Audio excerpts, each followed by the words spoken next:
Salut à tous et bienvenue dans une nouvelle vidéo YouTube. Moi c'est Nicolas Ferrari.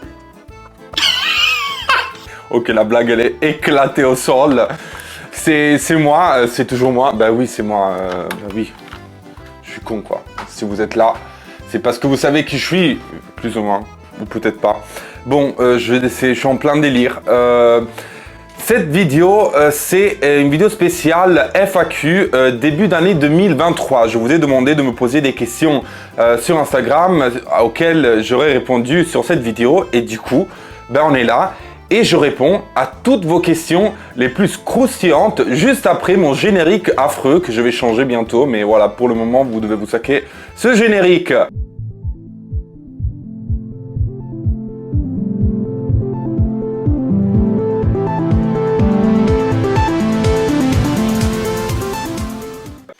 Alors la première question que vous m'avez posée qui m'a extrêmement intéressé parce que ça revient souvent, hein, vous me posez, j'arrive plus à parler, vous me posez énormément cette question et pourquoi la télé-réalité alors que tu as fait des longues études et que tu es cultivé et intelligent? Déjà merci beaucoup pour le cultivé et intelligent. C'est vrai, moi j'ai fait du droit les gars. Et c'est rare de trouver des gens qui font de la télé-réalité, qui ont fait des études. On n'est pas nombreux, voilà. On n'est pas nombreux à savoir compter jusqu'à 10 déjà. Je suis bâtard, je sais. Mais le problème, c'est que en fait, moi, je voulais atteindre une indépendance économique, financière de ma famille le plus rapidement possible. Du coup, je me suis dit, au moment où j'ai eu la première opportunité de faire de la télé en Italie en 2016, je me suis dit que j'allais la saisir pour essayer de gagner de la thune. Parce que je voulais gagner de l'argent en étant jeune. Je me suis dit, la vie, il faut la vivre à 2000% toute la vie, bien évidemment, mais quand on est jeune, c'est mieux. Du coup, j'ai commencé à faire de la télé et je sais pas si j'ai fait le bon choix. Hein. Peut-être j'ai fait le choix le plus pourri de la Terre. Je sais pas du tout, mais moi, je vois des gens qui étaient en cours avec moi à la fac et qui ont terminé leurs études, qui travaillent dans des cabinets à 500 € le mois. 800 € le mois. Alors dites-moi comment tu peux vivre en 2022 avec 500 €, 800 €. Moi, j'ai la chance de pouvoir gagner un petit peu plus et de pouvoir me payer tout ce que je veux et de devoir demander rien à personne. Du coup, à l'heure d'aujourd'hui, peut-être j'ai fait le bon choix, peut-être eux, ils vont faire carrière, je leur souhaite, et ils vont gagner des milliers d'euros par mois, et moi, je vais aller dans le tri des candidats oubliés de la télé-réalité, je vais être à la rue, je sais pas du tout. Mais en tout cas, j'ai voulu miser sur ça. De toute façon, en 2022, il faut dire la vérité, qui a un travail sûr? Il n'y a pas de travail sûr, voilà. Il y a plein de certitudes. Il y a les pandémies, il y a les crises économiques, il y a les guerres, il y a tout ça. On ne sait même pas si dans 10 ans, il y a encore des êtres humains sur la Terre. Du coup, je me dis, il vaut mieux miser sur quelque chose dont tu crois que de peut-être ne pas saisir une opportunité et te dire un jour, putain, j'ai bien fait, j'ai mal fait, je regrette, j'aurais dû essayer. Du coup, c'est pour ça, c'est ça ma réponse. La deuxième question est, penses-tu pouvoir garder ton intégrité au fil des émissions de télé-réalité? Oui, je peux pas l'assurer à 100% dans le sens où j'ai pas la boule de cristal, mais cette année je vais faire 30 ans. Je pense qu'à 30 ans tu as un peu formaté, tu peux évoluer, tu peux un petit peu changer, mais la personne qu'on est à 30 ans, c'est la personne qu'on va être plus ou moins toute notre vie. Et moi je suis intègre.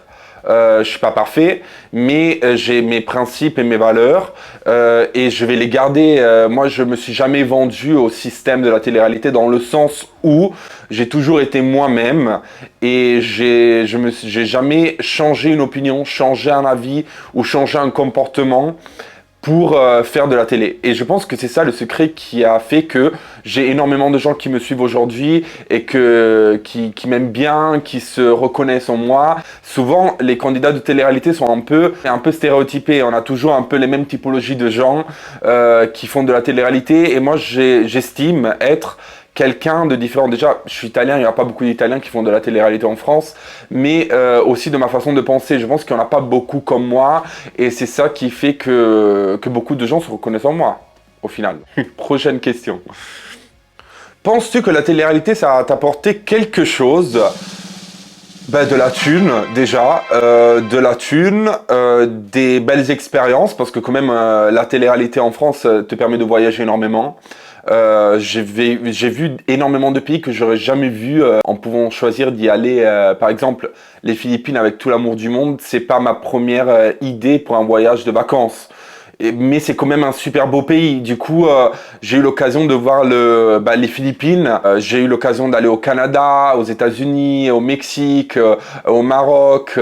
Et encore, il y a plein d'autres endroits où j'ai été grâce au tournage de télé-réalité. Du coup, ça m'a apporté quand même des belles expériences, de l'argent, des nouvelles connaissances, bien évidemment. On va pas les oublier, les belles connaissances. Et voilà, et vous, que vous êtes là à regarder cette vidéo, et du coup, plein de nouveaux amis sur les réseaux sociaux. C'est ça qui m'a apporté, c'est beaucoup, je trouve. Et ça te fait aussi grandir, parce que tu vis tellement de choses en si peu de temps, que forcément, tu grandis assez rapidement grâce à ce métier. Pourquoi autant de faux seins, dents, ongles, etc. chez les candidats? Ça, c'est une bonne question. C'est vrai que c'est pas très glamour, hein. Toutes les filles, qu'elles se sont un peu toutes refaites, le cul et tout le reste, sont en train un peu d'enlever, de retourner un peu plus au naturel parce que tout le 36-15 plastoc, ça ne marche plus en ce moment. Même Kim Kardashian, elle a tout enlevé, tous les litres de graisse qu'elle s'était foutu sur le plan B, elle les a enlevés. Je pense que c'est le fait de recevoir des critiques sur les réseaux sociaux qui fait que ça crée des incertitudes, le manque de confiance en soi et qui fait que les candidats se refont de la tête aux pieds. Moi, personnellement, la seule chose que j'ai refait, c'est mon nez. En plus, il est raté. Du coup, je vais devoir, dans mon futur, me réopérer à nouveau. J'avais un problème de respiratoire, bien évidemment, qui s'est un petit peu amélioré, je peux pas dire le contraire, il s'est un petit peu amélioré, et aussi au niveau esthétique, que déjà je subissais de moi-même parce que j'aimais pas mon nez à l'époque, mais je recevais énormément de critiques sur les réseaux sociaux, sur Twitter, à l'époque, hein, par rapport à mon nez, parce que j'avais un gros nez, et beaucoup d'insultes, et du coup j'ai pris le choix un peu pas trop réfléchi de m'opérer au nez. J'ai décidé de m'opérer au nez et 4 jours après j'étais à l'hôpital pour faire l'opération. Du coup, je vous dis que j'ai pas eu vraiment le temps de réfléchir sur mon opération et je me suis opéré et du coup en 2-2. Et mis à part le fait que j'ai énormément souffert pour la convalescence après l'opération, le nez il est raté, il est totalement raté et je vais devoir le refaire, mais j'ai pas envie de me repérer tout de suite. Ça a été un peu un traumatisme pour moi, cette opération que j'avais fait. Et je la regrette énormément. J'aurais dû garder mon nez. Mais c'est vrai qu'à l'époque, c'était l'époque des anges surtout. Je recevais énormément d'insultes par rapport à mon nez et ça me faisait très mal. Et j'avais pas encore la maturité, l'intelligence de savoir gérer les insultes, les critiques sur le physique, sur ma personnalité. À l'époque, j'étais encore jeune, j'étais plus jeune que maintenant et j'avais encore du mal à accepter les insultes et les critiques. Aujourd'hui, tout a changé, hein. Je m'en carre des insultes et des méchancetés. Je regarde que les choses positives et les choses négatives qu'ils aillent se faire. Voilà. Les gens qui sont méchants sur les réseaux, vraiment, vous êtes des grosses crottes dans les chiottes. Parce que moi, je dis une chose, je pense une chose.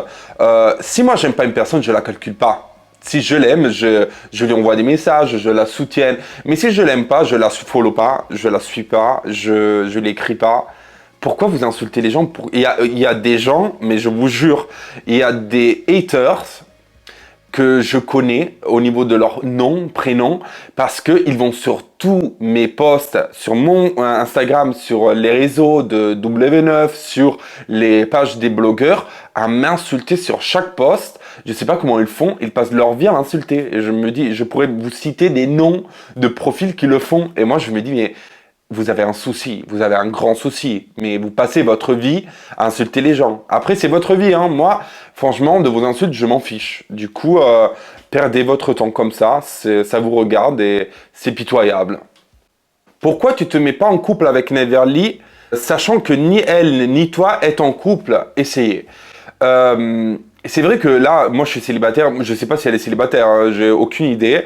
On s'écrit des messages de temps en temps, mais on s'est plus vu depuis le cross. Genre on n'a pas eu l'occasion parce qu'elle est sur Paris. Moi j'ai été à Paris et la dernière fois j'étais avec mon ex, du coup j'allais pas avoir Neverly bien évidemment. Mais même si je suis célibataire, actuellement je suis pas dans l'état d'esprit de me mettre en couple. Je l'ai même dit dans la vidéo, la première vidéo que j'ai fait en 2023 que j'ai postée la semaine dernière. C'est pas parce qu'on est célibataire que on doit se mettre en couple. Il faut chaque chose à son temps. Là, je suis pas dans le mood de me mettre en couple. Je suis pas dans un mood de drague, de séduction, de tout ça. Je suis en train de me reconstruire un petit peu et j'ai besoin encore de le faire avant de voilà, de recommencer, de me donner une nouvelle chance niveau sentimental. Mais si il y aura occasion, moi je sais pas, hein, je lis pas dans mon futur, j'ai pas la boule de cristal, je l'ai dit tout le temps. S'il y aura occasion voilà, de se mettre en couple, si le dessin va faire ça, pourquoi pas? C'est une très belle femme, Neverly. Sur le cross, je la voyais comme une amie. À l'heure actuelle, je la vois comme une amie, mais c'est une fille qui pourrait me correspondre. Par exemple, mais après je la connais pas assez, je pourrais pas juger, du coup je sais pas, mais là actuellement je suis pas dans le mood, en tout cas de me mettre en couple et de me relancer niveau sentimental. Salut Nicolo, est-ce que tu as déjà pensé d'arrêter la télé et d'essayer de travailler avec tes diplômes? J'y ai pensé. Après ma première télé en Italie, j'avais abandonné totalement l'idée de faire de la télé. J'avais eu ma première expérience. J'avais pas trop aimé tout ce qui était popularité. J'avais pas les moyens de gérer la popularité, les insultes, tout ça. Et du coup, je voulais retourner à vivre une vie normale. Du coup, j'ai été retourné à la fac. J'avais repris mes études. Je voulais retourner voilà, à faire ce que j'étais en train de faire, mes études, pour travailler avec mes diplômes. Et le problème, c'est que, en fait, quand tu fais une première télé, surtout une télé de grand succès comme la première que j'ai fait en Italie, en fait, il n'y a pas de retour en arrière. Quand tu deviens connu, t'es connu. Quand j'allais à la fac, il y avait tout le monde qui me regardait et tout le monde qui me jugeait, tout le monde qui parlait de moi de loin, je le voyais, les gens qui me prenaient en photo en cachette, les gens qui faisaient des vidéos en cachette. J'avais du mal à aller à la fac, j'avais du mal à aller aux leçons qu'il y avait à la fac de droit. Je me sentais mal à l'aise, J'allais à la fac, je mettais des chapeaux, j'essayais de me cacher. Je voulais pas que les gens me voient. J'ai souffert pour longtemps de agoraphobie. J'avais peur d'aller dans des endroits pleins de gens si j'étais seul. Si j'étais accompagné des amis ou de quelqu'un de ma famille, etc., j'ai pas peur de sortir. Mais si je suis seul, j'ai peur de croiser les gens, j'ai peur. Encore aujourd'hui, j'ai un petit peu ça. Je suis en train de le travailler. Ça dépend des périodes, mais c'est vrai que voilà, je me sentais mal à l'aise. Et du coup, après, j'avais eu d'autres opportunités pour la télé. Et en fait, je me suis dit dans ma tête, vu que je pourrais plus retourner anonyme, entre guillemets, je me suis dit, il vaut mieux d'exploiter cette, entre guillemets, popularité pour gagner de l'argent. Et du coup, j'ai continué et je suis arrivé jusqu'à aujourd'hui. Parce que depuis que j'ai commencé la télé, mis à part la petite pause que j'avais prise où je voulais arrêter, je voulais travailler avec mes diplômes, j'ai toujours fait des télés. J'ai jamais eu une année où j'étais sans rien faire. J'ai toujours eu plein de choses à faire liées au travail que je fais à la télé et en Italie et en France et avec les réseaux sociaux. Du coup, voilà, je suis arrivé jusqu'à aujourd'hui. Je regrette pas pour le moment. Peut-être je vais regretter dans mon futur, mais pour le moment, ça va. Comment gagnes-tu ta vie si c'est pas indiscret? Alors moi je gagne ma vie grâce au tournage que je fais, bien évidemment. On est payé, on a un contrat de travail. Je gagne ma vie grâce à ma chaîne YouTube. Du coup, les pubs que vous voyez sur ma chaîne avant les débuts des vidéos, entre les vidéos et après me font gagner de l'argent. Je gagne de l'argent aussi avec TikTok, avec les vues que je fais sur TikTok et avec les placements produits.